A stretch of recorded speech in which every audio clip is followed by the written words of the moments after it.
On June 14, 2006, federal agents walked into a nondescript office building in Orlando, Florida. They weren't looking for drugs. They weren't looking for weapons. They were looking for paper.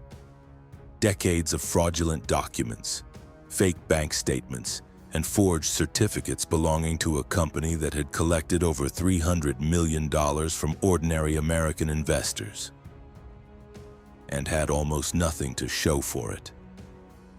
The man behind it all wasn't hiding in a foreign country. He was sitting in a leather chair surrounded by gold records and framed photographs of teenagers who had made him famous. His name was Lou Pearlman, and for 15 years he had been running two empires simultaneously. One built on pop music, one built on lies. But here's the question that should stop you cold. How does the man who created the Backstreet Boys and NSYNC, two of the best-selling musical acts in history, end up as one of the longest-running Ponzi schemers in American history? The answer involves greed, charm, and a system that trusted him long after it should have stopped. To understand how we got here, we need to go back to Queens, New York in the 1950s. Lou Pearlman was born on June 19, 1954 in Flushing, Queens.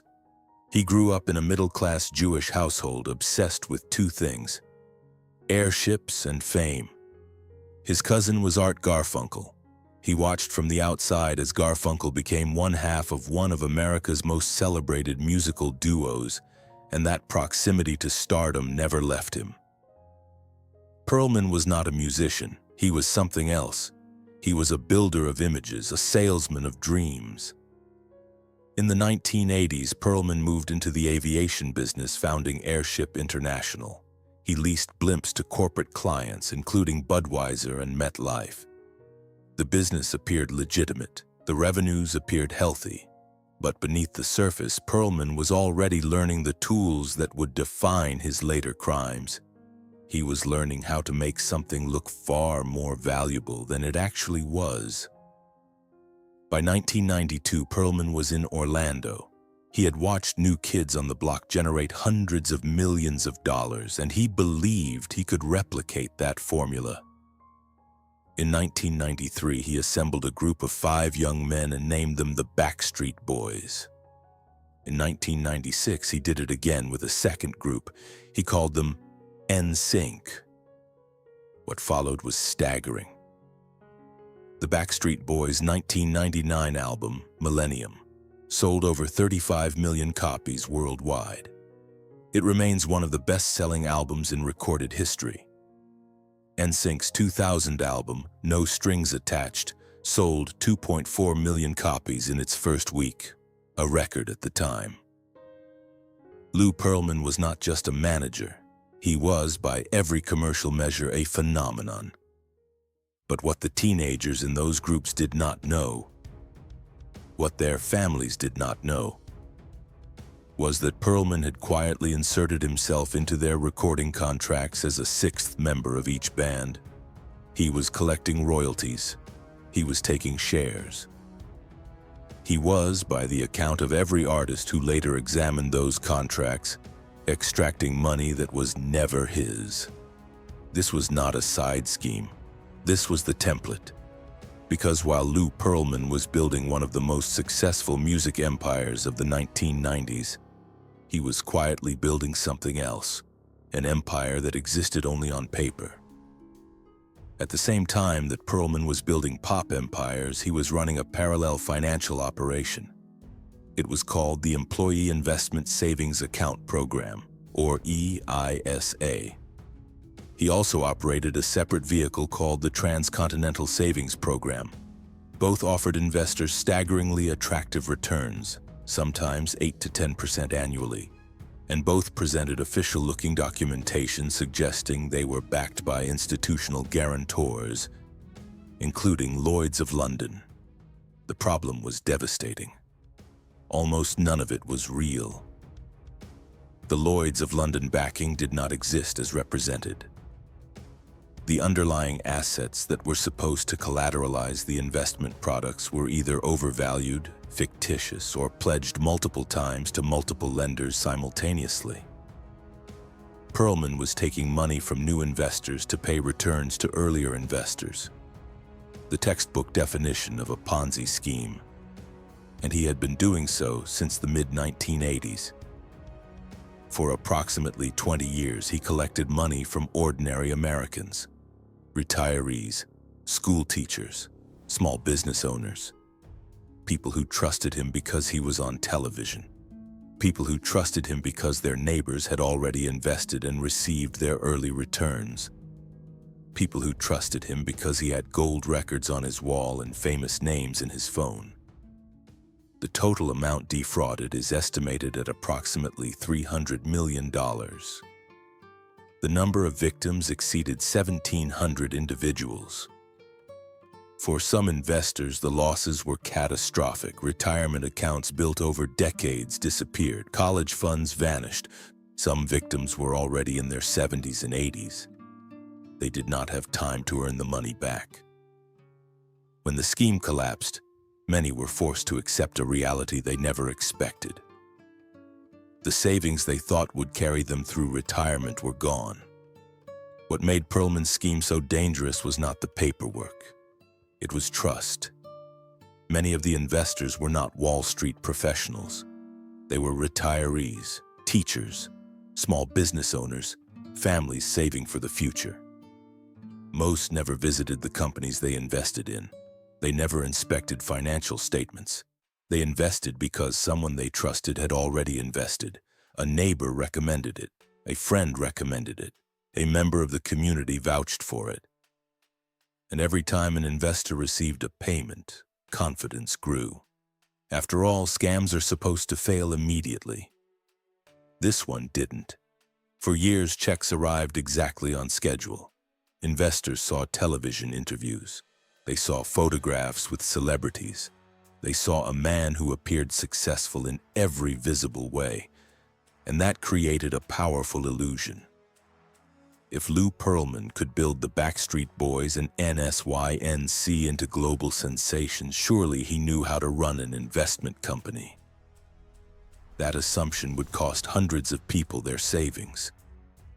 Then something strange began happening. The Backstreet Boys were becoming global superstars. Their faces were on magazine covers, their songs dominated radio stations. Concerts sold out across continents. From the outside, it looked like 5 young men had become millionaires. But behind closed doors, some of them were struggling to understand where the money was going. According to later court filings, the group discovered that despite generating enormous revenues, their personal earnings were far lower than expected. One member reportedly learned that after years of touring, recording, and selling millions of albums, his share amounted to a surprisingly small payment. The numbers made no sense. How could one of the biggest bands in the world be earning so little? The answer sat inside the contracts. Lou Pearlman had not simply signed the group. He had inserted himself into the business structure in a way that allowed him to collect income from multiple directions at once. Manager, producer, owner, and in practical terms, something close to an additional band member. As lawyers began examining the paperwork, the relationship between Pearlman and the artists who trusted him started to collapse. Lawsuits followed. The same man who had given them fame had also become the man they believed was taking money from them. By the mid-2000s, the investigations were converging. Former band members had filed lawsuits. Journalists in Orlando were connecting dots. Regulators were asking difficult questions. For the first time in years, the story Pearlman had spent decades building was beginning to fall apart. By 2006, the walls were closing in. Investigators had begun comparing documents. Journalists were asking questions, former employees were talking. The numbers no longer matched the story. But here is what the headlines rarely asked. How did this operate for nearly 20 years without being stopped? The answer is not simple, and it is not flattering to the systems that were supposed to protect these investors. The first reason is affinity fraud. Pearlman operated heavily through closed social networks. The Orlando Jewish community, church groups, neighborhood associations, word-of-mouth referral chains. These are communities built on trust. When a fraud moves through trust networks rather than cold solicitation, victims are significantly less likely to report losses. Embarrassment, loyalty, community pressure, all of it works in the fraudster's favor. The second reason is regulatory architecture. Many of the investment products Pearlman sold were not formally registered as securities with the Securities and Exchange Commission. That created a gap, a deliberate gap. Products that fall outside formal registration requirements receive less scrutiny. Pearlman understood this. He built his financial products to sit precisely in that gap. The third reason is the entertainment industry's structural opacity. Complex royalty arrangements, multiple corporate entities, performance-linked income streams. This architecture makes it genuinely difficult to determine where money is going and who is entitled to it. Pearlman embedded his fraud inside that complexity. The music business provided legitimate cover for illegitimate extraction. This was not an accident. The timing was not a coincidence. The three conditions, community trust, regulatory blind spots, and entertainment industry opacity, did not randomly converge around Lou Pearlman. He identified them. He exploited them systematically. And he did so while remaining entirely visible, entirely celebrated, and entirely above suspicion. That is the hidden architecture of this story. And it is an architecture that existed long before Lou Pearlman walked into it, and continued long after he was gone. Then Lou Pearlman disappeared. For victims, it felt like the ending they feared most. The man who had collected their money for decades had vanished. Federal authorities launched a manhunt. His photograph appeared on wanted lists. Months passed. Then in June 2007, investigators received a break.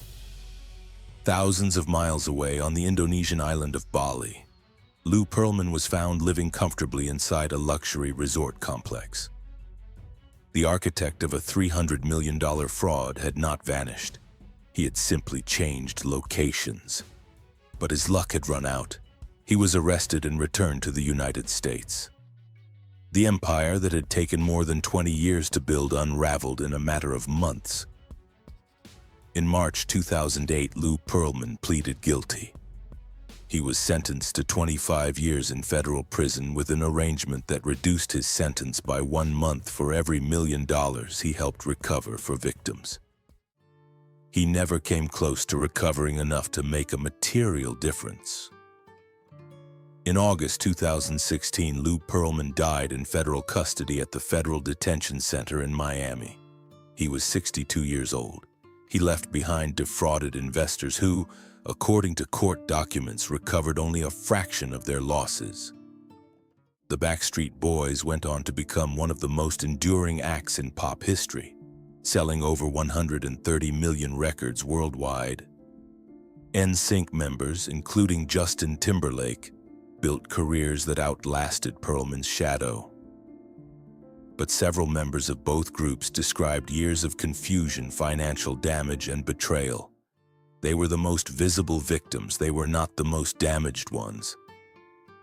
The investors, the 1,700 ordinary Americans who believed in a man because fame has always functioned as a credential, lost far more proportionally. Many lost retirement savings. Some lost their homes. A number of victims were elderly and had no financial recovery path. They are the human cost that the gold records do not reflect. The lesson is simple. Lou Pearlman didn't fool investors because he hid in the shadows. He fooled them because he stood in the spotlight. His fame became proof of credibility. His success became evidence of trustworthiness.